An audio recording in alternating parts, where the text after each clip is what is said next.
আগে আপনারা শুনেছেন, আজকে আপনাদেরকে বলছি হাদিসের কথা নয়, গল্প। কেমন গল্প জানে? একটা বহু বিয়ে হয়ে শ্বশুরের বাড়িতে গেছে। শ্বশুর বাড়িতে যায় সবাই বাড়িতে নামাজ পড়ছে, দাদা শাশুড়ি নামাজ পড়ে, নানা শাশুড়ি নামাজ পড়ে, যা জ্যাঠারি সবাই নামাজ পড়ছে। বহুটা ভাই নামাজ পড়ে না, কিন্তু দুদিন চার দিন যখন হয়েছে তখন ওর শাশুড়ি বলছে যে হাগে বহু, নমাজ তুই কেন পড়িস না? নমাজ পড় না। তুই বহুটা কিন্তু জীবনে নমাজ পড়া জানে না ভাই, নমাজই পড়েনি জীবনে, একদিনও পড়েনি। এরকম পুরুষের মধ্যে আছে, নাই? জুমা খানটাও পড়ে না, ঈদ বকরিদও পড়ে না, এরকম পুরুষের মধ্যে আছে। তখন বলছে যে মাজি আমি নমাজ পড়বো, এবার আর মা বাপের বাড়ি যাবে, বাড়িতে ওখান থেকে এসে তখন নমাজ পড়বো। শাশুড়ি কিন্তু আর কিছু বললে না, জায়গা নতুন বহু, আর কি বলতে যাবো যে নমাজ পড়, জায়গা নতুন নতুন আছে। এবার বাড়ি গেছে ভাই, ওর মায়ের বাড়িতে গেছে, দেখছে তো ওর বাপ আইগনাতে ঢেরা ঘুরাইছে। ঢেরা বুঝেন তো ভাই, যারা নানা দাদরা আছেন এরা খুব ঢেরা ঘুরাইছে, এরা কিন্তু খুব বুঝবে। ঢেরা ঘুরাইছে। ই সালাম কালাম কি করবে বাপকে, যে মানে সালাম তো জানে না যে বাপকে সালাম দিতে হয়। ই যে মরা বেটা মরা, আয়রের বেটা এরা, কাঠখুড়ে বেটা কাঠখুড়ে, মানে মায়লোকের যা ভাষা, এক তো পড়ালেখা লয়, একবার আনসারটা চলছে ঝড় তুফান। বাপ তখন বলছে যে হারে বেটি, সবাই শ্বশুরের বাড়ি থেকে আসছে, আইসা আব্বার সাথে কত হাসি মুখে কথা, কত সালাম কালাম, আর তুই আইসার কেরা পাইছে যে আমাকে খালি গাইল দিছিস। বলছে গাইল দেবো না, গাইল দেবো না। এমন বাড়িতে আমার বিবাহ দিয়েছ, শুধু বলছো নমাজ পড়ো, নমাজ পড়ো। নমাজ পড়বো কেমন করে? নমাজ পড়া তুমি আমাকে কোনোদিন শিখালছো? বলছে কেন রে বেটি, তুই নমাজ পড়তে জানিস না? বুঝে কখন নমাজ পড়া তুমি শিখাইলা? কোন মৌলবীর কাছে দিয়েছো? কোন মাদ্রাসাতে পড়ালেখা করতে দিয়েছো যে আমি নমাজ পড়তে জানবো? তো বলছে এক কাজ কর বেটি, তোর শ্বশুরের বাড়িতে কে কে নমাজ পড়েছে? বলছে আমার যা পড়ে, আমার ননদ পড়ে, আমার দাদা শাশুড়ি বুড়ি মানুষ উও পড়ে, আমার শাশুড়িও নামাজ পড়ছে। বাপ দেখেন কত বড় মৌলভী সাহেব, 8 বছর 10 বছর পড়ে মনে হয় কিছু শিখেনি, এরকম হয়েছে আমাদের মনে। আর বাপ তখন বলছে যে বেটি রে, তোর শ্বশুরের বাড়িতে যতটি নামাজ পড়ছে ওর মধ্যে তোর দাদা শাশুড়িটা হলো একটু খুব ভালো হুঁশিয়ার, পুরানা মানুষ, নামাজ কানুন নিয়ম কানুন ভালো করে জানে। ওয়ার পাঞ্জরে বেটি তুই খাড়িয়ে যাবি, ও যেমনি করে নামাজ পড়বে তুই অমনি করে নামাজটা পড়িস। বেটিও বুঝে নিলে বাপের কথা, তাই নাকি যে আব্বা? না তো হ্যাঁ।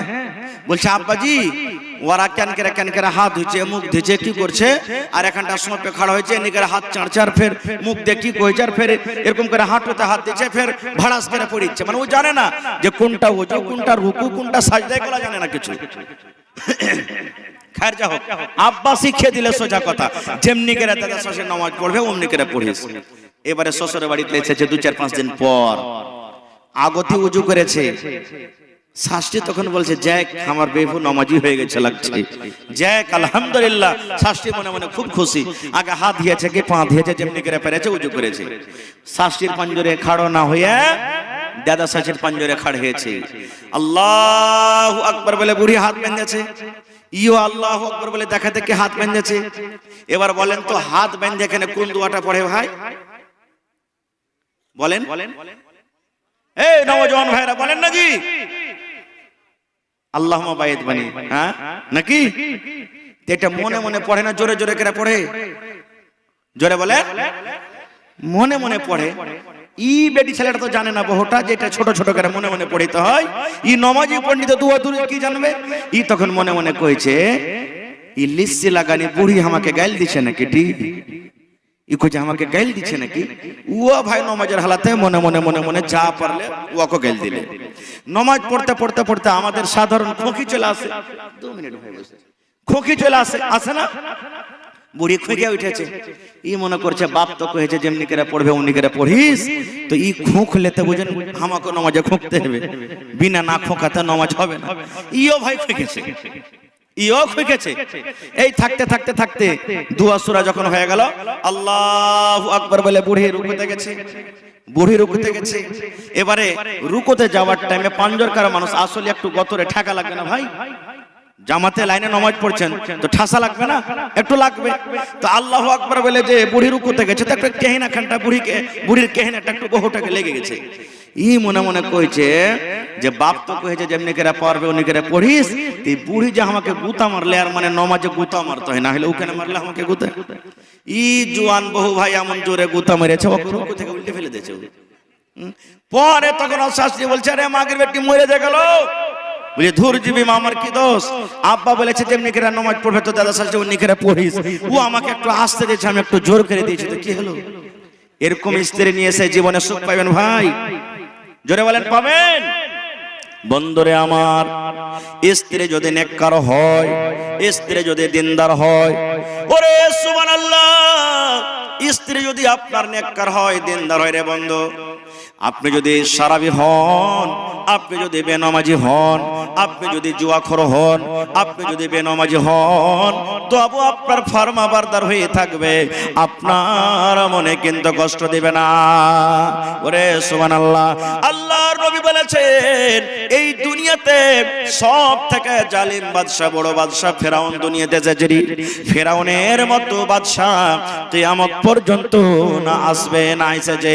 ফেরাউন সব থেকে জালিম বাদশা ছিল, ফেরাউন সব থেকে বড় বাদশা, ফেরাউন সব থেকে জালিম বাদশা। এবারে ফেরাউন যখন খোদা দাবি করে দিল আমি হলাম আল্লাহ, এই আমার কমের মানুষেরা তোমরা আমাকে আল্লাহ মনে করো, এই কমের মানুষেরা তোমরা আমাকে আল্লাহ মানো, আমাকে রব মানো। এইবারে ফেরাউনের বিবি আসিয়া, ওরে সুবহানাল্লাহ, বলছেন এই বাদশা তোমাকে আমি আল্লাহ মানবো না, তোমাকে আমি আল্লাহ মানবো না, তোমাকে আমি ভগবান মানবো না। বলছে কেন তুমি মানবে না? আমি তো হলাম তোমার স্বামী আর তুমি হলে আমার বিবি, দুনিয়ার লোক আমাকে মানে, তুমি কেন মানবে না? এবারে আসিয়া বলেছিলেন ও বাদশা, তুমি আমার স্বামী হতে পারো, আমি তোমার স্ত্রী হতে পারি, স্বামী হিসাবে তোমাকে মানবো, স্বামী হিসাবে তোমার কথা আমি শুনবো, স্বামী হিসাবে তোমার জীবন আমি থাকবো, স্বামী হিসাবে যত তুমি আমাকে কথা বলবে আমি মেনে নিব।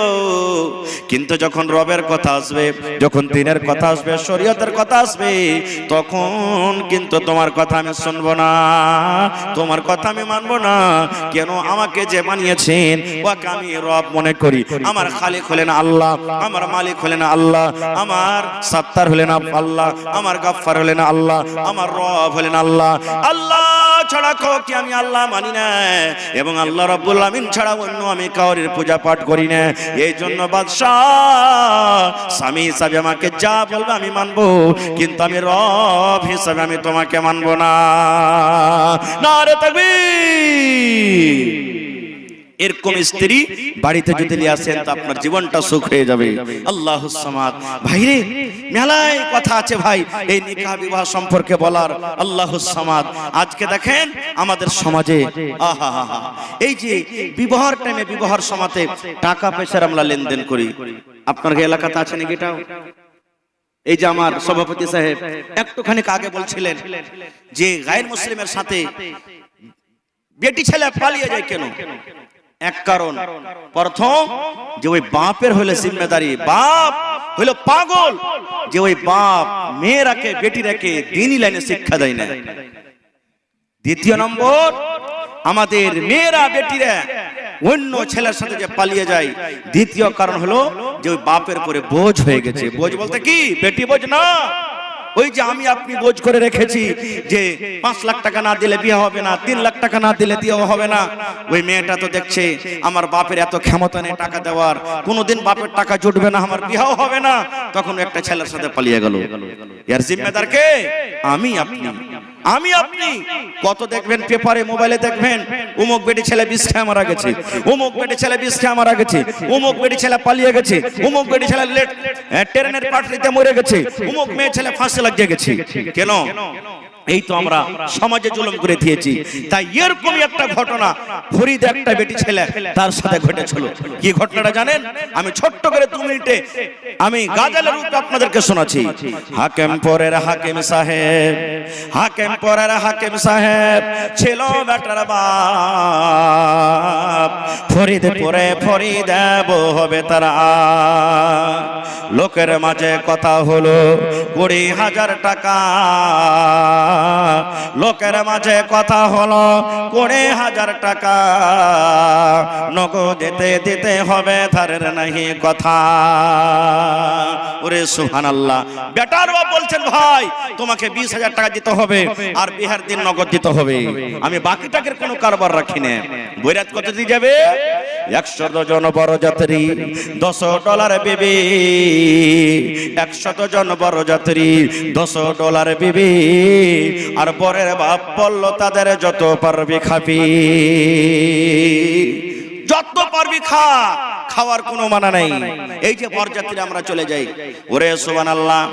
আজকে দেখবেন এই গিদড়মারি গ্রামে জামা মসজিদ আছি, আমার গ্রামে জামা মসজিদ আছে, জালালগড়ে আছে, একড়াতে আছে, বিভিন্ন রকম দেখবেন ইমাম সাহেব এলান করে, ও মুসাল্লি ভাইরি, এই বেটির বাপ দেখো একটা দুয়ারে বসে আছি, কিংবা কত বেটির বাপ নিজে থেকে দাঁড়িয়ে যায়, আর দাঁড়িয়ে যাওয়ার পর বলে, ও মুসলমান ভাইরা, আপনাদের গ্রামে আমি এসেছি, আমি একটা গরিব মানুষ, আমার বেটির বিবাহ লাগবে, 5 লাখ খরচ আছে, আমার জমি নাই, জায়গা নাই, টাকা নাই, আমি কিছু করতে পারি না, এই জন্য ভাই তোমরা 10, 20, 50, 100, 200 করে তোমরা আমাকে সাহায্য করো।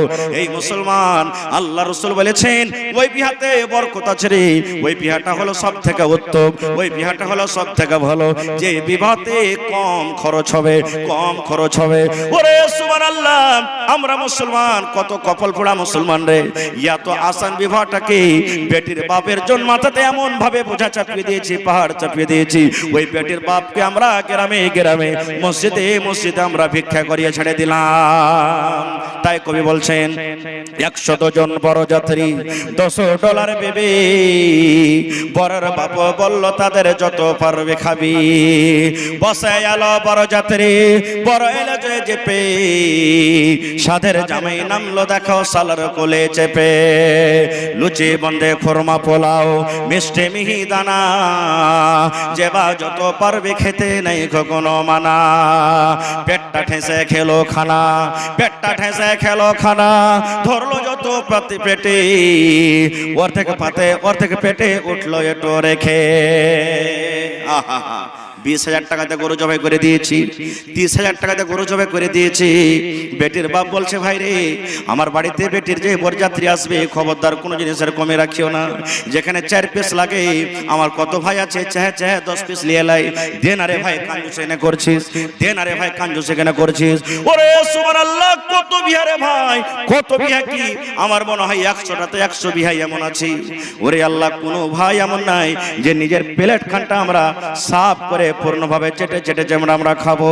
ওরে আল্লাহ, হয়তো চেটে ভাত থেকে গেল, হয়তো 5 পিস গোশত থেকে গেল, হয়তো সালাদ থেকে গেল, এরকম ভাবে 3 ভাগ করে 1 ভাগ খানা নষ্ট হয়ে যায়, আর 2 ভাগ খানা আমরা কিন্তু পেটে রেখে আসি।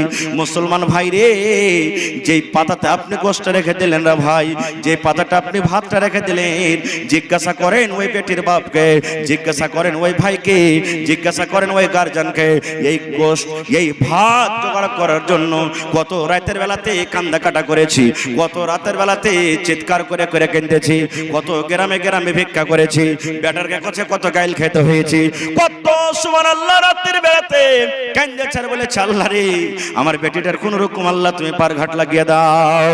ওরে সুবহানাল্লাহ। তাই কবি বলছেন ডলার বেবে দেখতে যাবে, ডলার বেবে দেখতে যাবে, উঠতে হবে কোঠা, ফরিদার ওই রঙিন শাড়ি সিঁড়ি ওপর পাতা, মেম সাহেবের পোশাক পরে ডুলিয়ে বেবে হয়, আজান শুনে ঘুমটা টেনে ওজোর পানি চাই। ফরিদা বাড়িতে কি দেখছেন দেখেন, ফরিদা হলদ মেখে সাবুন হাতি গোসলখানায় যায়, ফরিদা হলদ মেখে সাবুন হাতি গোসলখানায় যায়, পরে শাড়ি শ্বশুর বাড়ি যাওয়ার অপেক্ষায়, কুটুম খাওয়ারে ঝামালাতে বেটার বাপ রাগে বলে ও ভাই ওহে বিহাই দেরি কোন কাজে, সব ফেলিয়া বেটির বাপ এলো মজলিসেতে, দেখা দেখি মাথায় টুপি দিল সকলেতে। সুবহানাল্লাহ। ভাইরে অনেক কথা আছে, শেষ কথা শেষ পর্যন্ত ওকে টাকা দিয়েছে হাতে। ওই যে 20,000 টাকার কথা হয়েছিল, গুনতে গুনতে গুনতে হাঁস পান খাইছে কচকচ করে, গুনতে গুনতে দেখছে যে 1,000 টাকা 2,000 টাকা কমে গেছে। বলছে টাকা লাও হবে না, টাকা লাও হবে না। কেন? বলছে 20,000 টাকা তোমাকে পূর্ণ দিতে হবে। এখন দেখেন 2 লাখ টাকার আবদার হয়েছে, 2 লাখ টাকা দিতে হবে। কেন? যতক্ষণ পর্যন্ত টাকা না দিবে ততক্ষণ গাড়িতে চড়বো না, বিয়ে করতে যাব না। খুব ওখানে যাওয়ার পর যদি না দেয়, এরকম ভাবে জুলুম অত্যাচার হয়েছে। সুবহানাল্লাহ। 2,000 দিতে পারে না, টাকাকে ছালিয়ে ফেলে দিলে। বেটির বাপ, ওরে আল্লাহ, সবার মাঝে বেটির বাপ জড়ো করিয়া হাত, সবার মাঝে বেটির বাপ জড়ো করিয়া হাত, আর করোনা অপমান শুনো আমার বাপ। অষ্টমঙ্গলার ভিতরেতেই 2,000 টাকা সদবোধ সব করিয়া দিব, আর দিও না ব্যথা। বেটির বাপ হাত ধরছে, পা ধরছে, আর বলছে ভাইরি তুমি এই মজলিসের মধ্যে আর আমাকে অপমান করিও না, 2,000 তোমাকে কিছুদিনের মধ্যে দিয়ে দেব। ওরে আল্লাহ, কত রকম বললে কিন্তু শুনলো না, শুনলো না কো বেটার বাপ লাফিয়া গেল ওঠে, শুনলো না কো বেটার বাপ লাফিয়া গেল ওঠে। জানলা হতে সব ফরিদা তাকিয়া তাকিয়া দেখি। ওরে সুবহানাল্লাহ, বাপ এত হাত ধরছে পা ধরছে, কিন্তু বলছে না সবকে টাকা নিব। ওরে সুবহানাল্লাহ, জানলা থেকে বেটি ফরিদা তাকিয়া তাকিয়া দেখছি, আর চোখ দিয়ে ঝরঝর ঝরঝর করে পানি ঝরছে। এবার ফরিদা আফসোস করে বলছে, আব্বা মরে পয়দা করে এত অপমান। ফরিদা বলছেন, আব্বা মরে পয়দা করে এত অপমান, আর নিজের চোখে দেখা বলে রাখবো না খোজান। আল্লাহ তুমি আমার বাপের কোখে আমাকে দিয়েছো বেটি রূপী। আল্লাহ আমার বাবা আমার জন্য কত অপমান, এরকম জীবন রাখার থেকে না রাখাটাই ভালো। ওরে সুবহানাল্লাহ, তাই বলছেন আব্বা মরে পয়দা করে এত অপমান, নিজের চোখে দেখা বলে রাখবো না খোজান। বিষের বোতল মুখে নিয়ে, বিষের বোতল মুখে নিয়ে খেলো কেঁদে কেঁদে, বিষের বোতল মুখে নিয়ে খেলো কেঁদে কেঁদে, গিলে নিল মরে গেল বিয়ের পোশাক পিন্দে। সমাজে তুমি তৈরি থাকো, সমাজে তুমি তৈরি থাকো, ইহার জবাব দিতে ধরবে যেদিন আল্লাহ পাক কাল কিয়ামতে। লুচি বন্দে খোরমা পোলাও আজকে খাওয়ার দিন, বিষ খাইছে মরলো কেন সমাজ জবাব দিন। আল্লাহুস সামাদ। ভাইরে, এরকম আমাদের সমাজে জুলুম অত্যাচার শুরু হয়ে গেছে। এর দায়ী কে, এর জিম্মাদার কে? আমি আপনি, আমরা মুসলমান। ভাই মুসলমান, তবে মায়েরা খালারাকে এখানে একটা কথা আর বলে দিই, এ আমার মায়েরা খালারা, নিজের জীবন নিজে দিতে হবে না। সমাজ যতই আপনার করে জুলুম করছে, অত্যাচার করছে, কিন্তু আপনার অধিকার নাই যে নিজের জানটাকে নিজে শেষ করবেন। বিষ খেয়ে মরতে হবে না, ফাঁসি যেতে হবে না, পালিয়ে যেতে হবে না। সমাজ জীবে কিয়ামতের দিন আল্লাহ তার কাছে কোষে কাঠ গড়াতে দাঁড় করে জবাব নেবে, কিন্তু আপনাকে নিজের জীবন নিজে দিতে হবে না। ভাই মুসলমান, এই বিষয় নিয়ে বলার আরো কিছু কথা ছিল, তবে ভাইরে হায়াত বাকি তো মোলাকাত বাকি। এই বিষয় নিয়ে আল্লাহ রাখি দিন ইনশাআল্লাহ কোনদিন আলোচনা করব। তবে ভাই, আজকে এই মাদ্রাসার হলো জলসা। এই সমস্ত কথা, সমস্ত দিন, বিবাহ করার তারিকা, কিভাবে মোহর দিতে হবে, স্বামী স্ত্রী জীবনটা কিভাবে কাটবে, আল্লাহ রাসূল কিভাবে কাটতে বলেছেন, আমরা কোথায় শিখবো? এই মাদ্রাসাতে শিখবো। মাদ্রাসা আছে বলে আমরা আছি, মাদ্রাসা আছে বলে আমাদের মান সম্মান আছে, মাদ্রাসা আছে বলে আমাদের গৌরব আছে, আমাদের দিন আছে, আমরা নবী চিনছি, আল্লাহ চিনছি। আর মাদ্রাসা যদি না থাকে, আমরা শরীয়ত থেকে, দিন থেকে কানা হয়ে যাবো। ভাই, এই জন্যই মাদ্রাসা আমাদেরকে চালাইতে হবে।